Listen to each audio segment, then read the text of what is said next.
Il est des signatures qui claquent comme des gifles. Celle-là, entre corsaires et les institutions de la République ivoirienne, ressemble à un crachat au visage du peuple. Ils appellent ça un partenariat. Nous, on appelle ça un scandale, une obscénité, une trahison gravée à l'encre grasse des privilèges. Des billets d'avion à prix réduit pour les députés, les sénateurs, leurs épouses, leurs enfants, leur personnel. Tout ce petit monde va pouvoir voyager à prix cassé, pendant que le peuple, lui, est littéralement cassé. Car pendant qu'ils s'envolent en classe affaires, le peuple dort à même les tombes, chassé de ses quartiers, expulsé comme un déchet. Pendant que leurs ventres repus se font soigner à Neuilly, le malade lambda, lui, attend une perfusion qui n'arrive jamais. Pendant que leurs rejetants étudient à Londres ou Montréal, les enfants du peuple récitent l'alphabet sous des paillotes trouées. Ils ne dirigent pas un pays, ils dirigent un club, très sélect, très fermé, très confortable, le RHDP.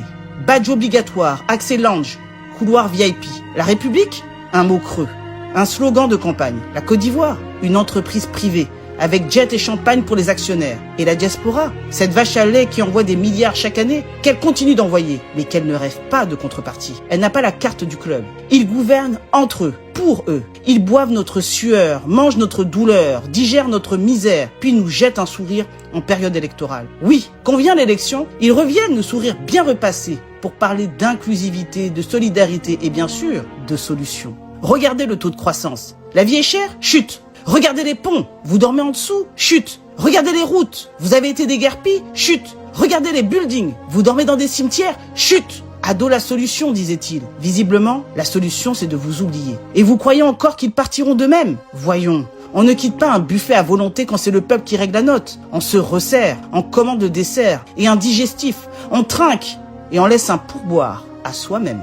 Ce partenariat est une gifle, non pire, un doigt d'honneur en plein visage. Une preuve de plus que ce pouvoir ne nous voit pas. Et s'il nous voit, c'est comme un obstacle, une nuisance, un bruit de fond, une image disgracieuse qu'on cache avec le mur de la honte. Ce n'est plus de la colère, c'est du dégoût. Ce n'est plus de la plainte, c'est un verdict. Trop, c'est trop. 15 ans qui nous chantent les mêmes refrains. 15 ans qui s'enrichissent pendant que vous jouez à cache-cache avec la faim. Ont-ils changé nos vies? Non, ils ont changé les leurs. En mieux, en très grand, en première classe. Le peuple, lui, reste au sol.